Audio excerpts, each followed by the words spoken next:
How is it going out there, everybody? This is Speedboy14 for the extra video of my playthrough of Super Mario Galaxy on Super Mario 3D All-Stars for the Nintendo Switch. We have already finished the main part of the playthrough. I'm just going to do Rosalina's library in this episode. So if you guys give me a favor and drop a like on this video, I'd really appreciate it. If you're new to my channel, don't forget to subscribe and click on the bell to be notified every time I make new videos. Exciting feature of the channel. You can request your favorite... You can also request your favorite star, dome, or galaxy in the game in the comments below, and let me know down in the comments below. For a question of the video, what's your favorite fairy tale or story to listen to? I would really love to know as we go into Rosalina's library.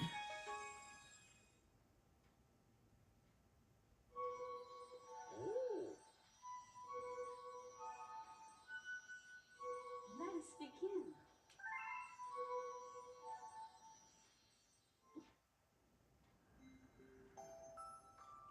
Chapter 1, The Celestial Duo.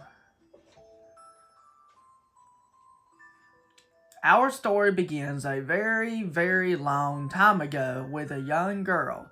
One day, this girl spotted a rusted spaceship holding a small star child. "What's your name? Are you lost?" the girl asked the star child. "I'm Luma, and I'm waiting for Mama. She's coming for me on a comet," said the star child, who had been waiting day and night. "Don't worry, I'll wait with you," the little girl promised Luma. At nightfall, the little girl borrowed her father's telescope and peered into the sky. She looked and looked, but saw nothing. Hours turned into days, then years, but still the sky revealed nothing. Finally, the little girl sighed and said to Luma, "If we stay here looking much longer, I'll be an old lady soon." But then she had an idea. "Why don't we go out there and find your mother ourselves?"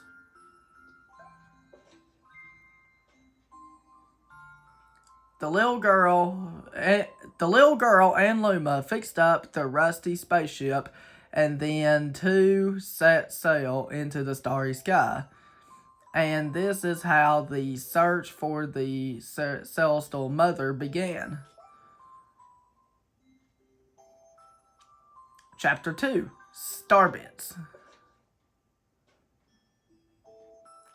Days passed with no sight of the comet or even a single planet. Instead, the asteroids extended for as far as the eye could see. "If I had known it was going to take this long, I would have packed more jam," said the little girl, above the rumble of her belly. Before they left, she had packed all the essentials: telescope, butterfly net, stuffed bunny, bread, milk, jam, and apricot-flavored tea. But "I forgot to bring water." At this, Luma burst into gales of laughter, and the girl began to pout. "As long as I have Starbits, I'll be fine," said Luma. "What, want some?" The little girl couldn't stay mad after hearing this. Luma continued to laugh, and the girl couldn't help but join in. "All right, maybe just a nibble." Leaning far out of the ship, the pair began to collect starbits with the girl's net. They almost fell out a few times, but they kept on collecting. The starbits tasted like honey. Chapter 3, The Comet. A beam of light pierced through the ship's windows. Thinking it was the morning sun, the girl peered through the window, only to find a turquoise blue comet shimmering at her. The little girl shook the sleeping Luma awake and shouted excitedly, "We have to get that to that we have to get to that comet." The pair descended on the comet and found that it was made of ice. They looked high and low, but Luma's mother was nowhere to be found. Exhausted, the little girl sat down with a flop, utterly unable to take another step. Look. Peering down at the icy ground where Luma was pointing, the girl suddenly noticed clusters of star bits encased in the ice. Pretty good, huh? Finding star bits is my specialty. Finding star bits is my specialty, said Luma, beaming. There's ice here, but it's so warm. I'll bet there's water here too. The two decided to stay on the comet for a while. Riding the turquoise comet, the pair continued their search for Luma's mother. Chapter 4, The Dream. One night, the girl dreamed about her own mother. "Where are you going?" she asked her mother's retreating back. Without turning, her mother replied, "Don't fret, dear rest. I'm not going anywhere. I'm always watching over you, like the sun in the day and the moon in the night." A wave of sadness washed over the girl. What about when it rains and I can't see the sun or the moon? Her mother thought for a moment before responding.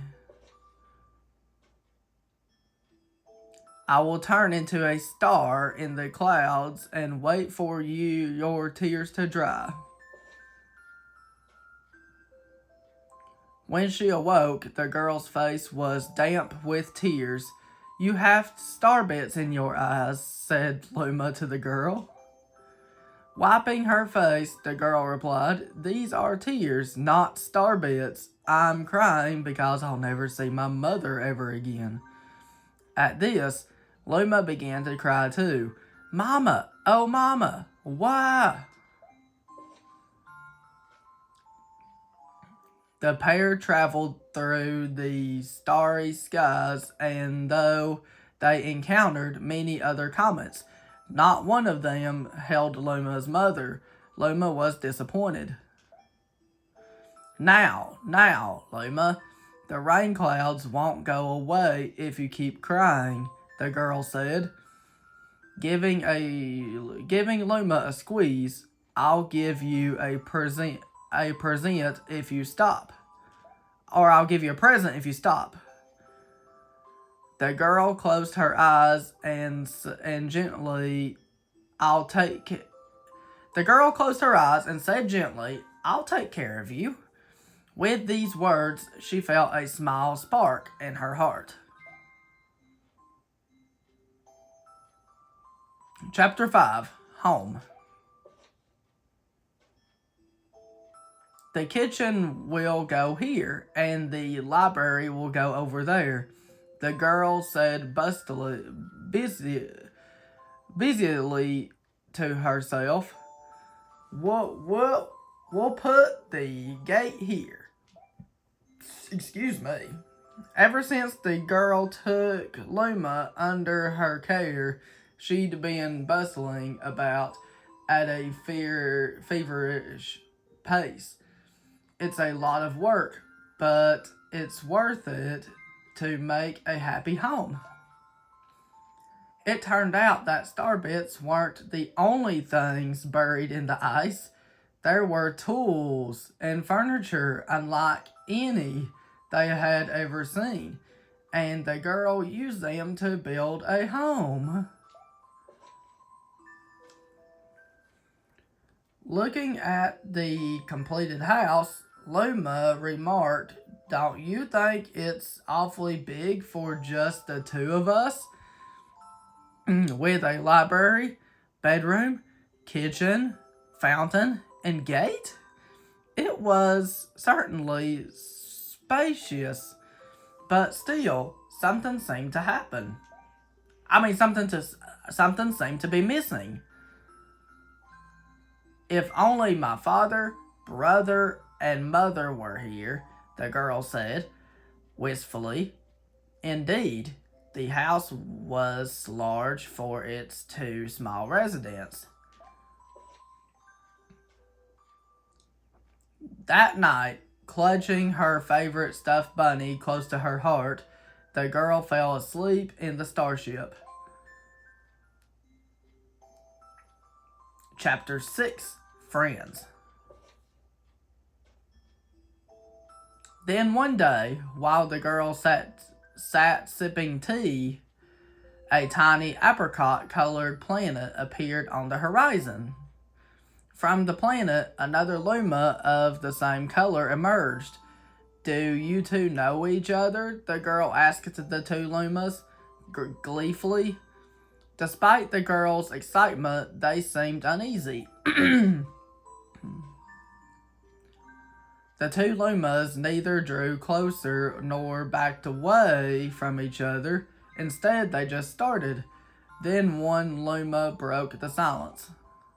"My mama!"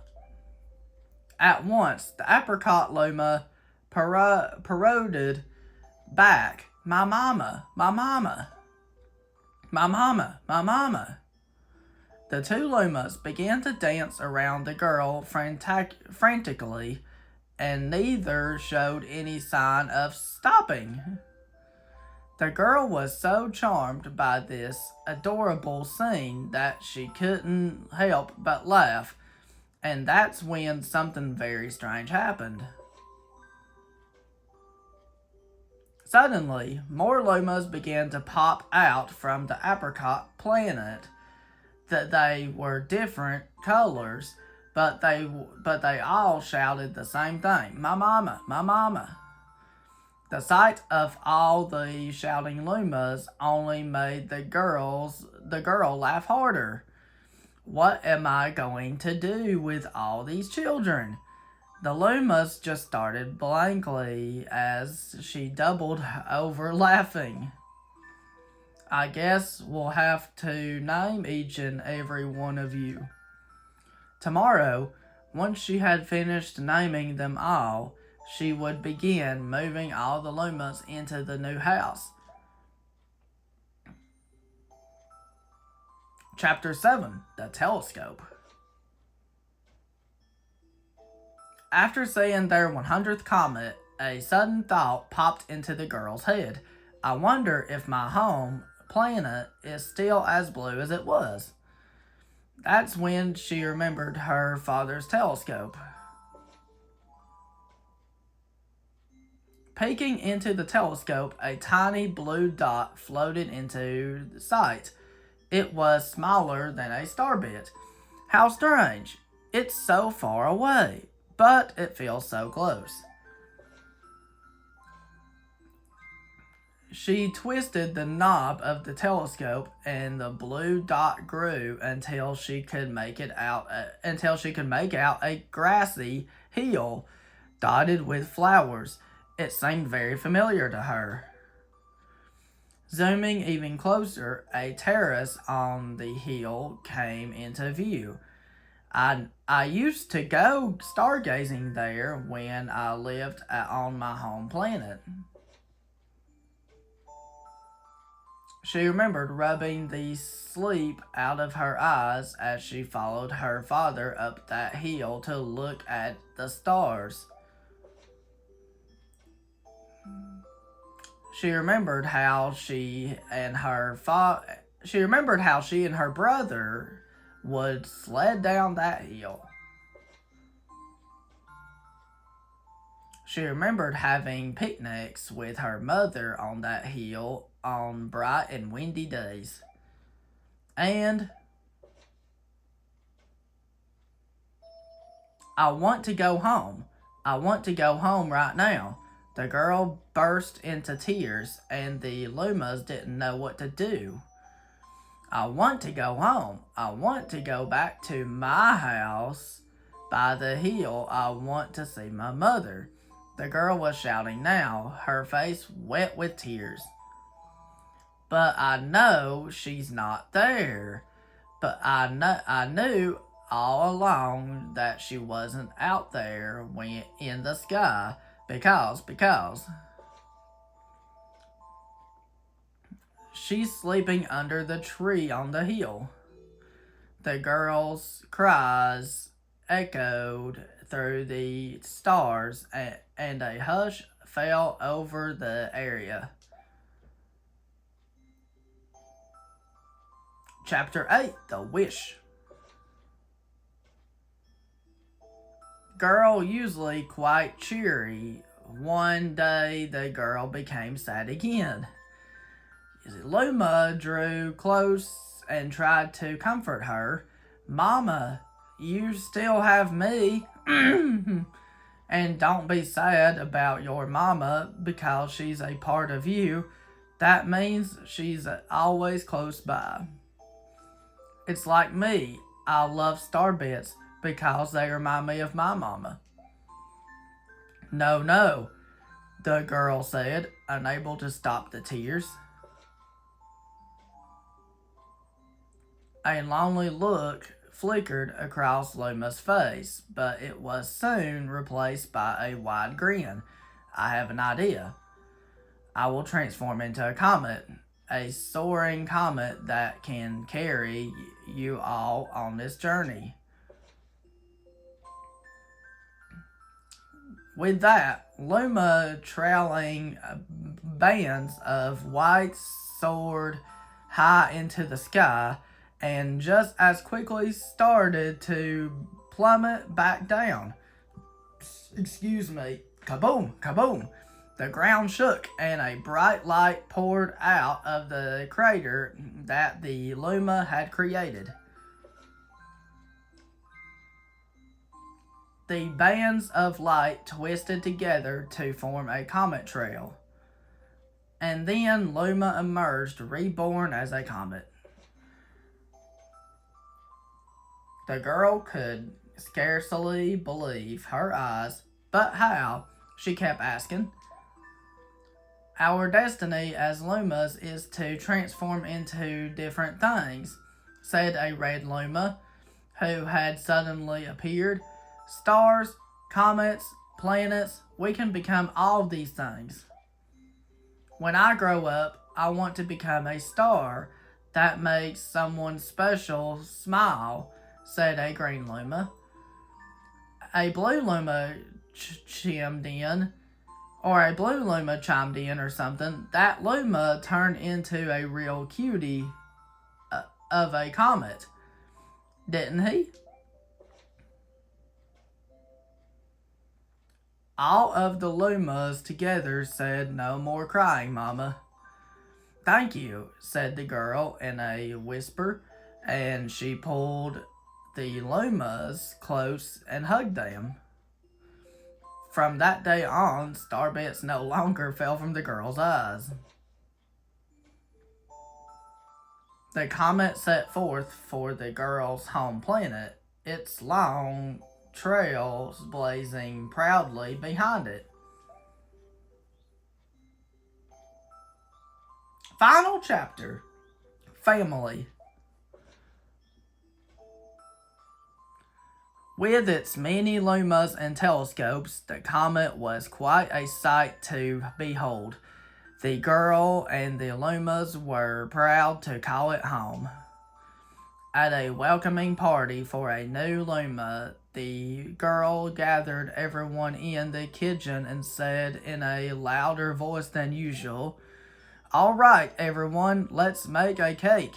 a cake sprinkled with star bits. Then it will be a star cake. The girl excitedly began to gather the ingredients.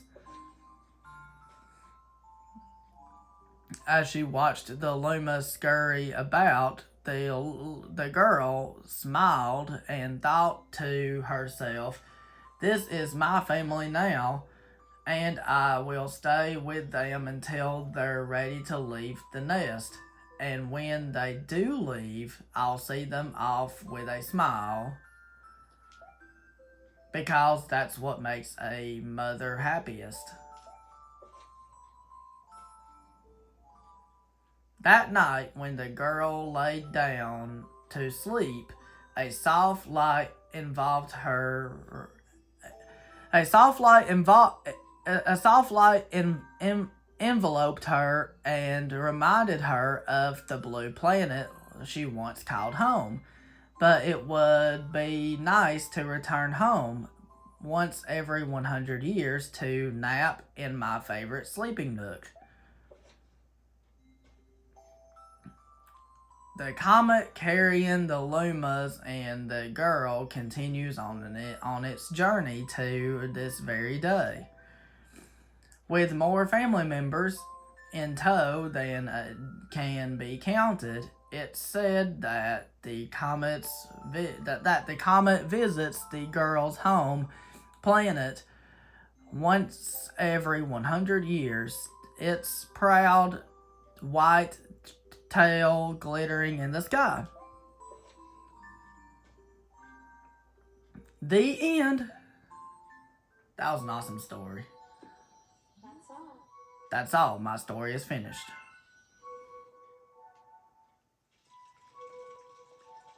So we read Rosalina's storybook.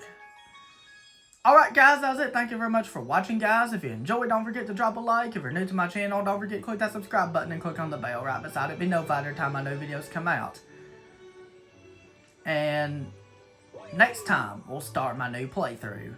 Have a wonderful day, and I hope you really enjoyed this playthrough. Peace, Republic of Speed Boy.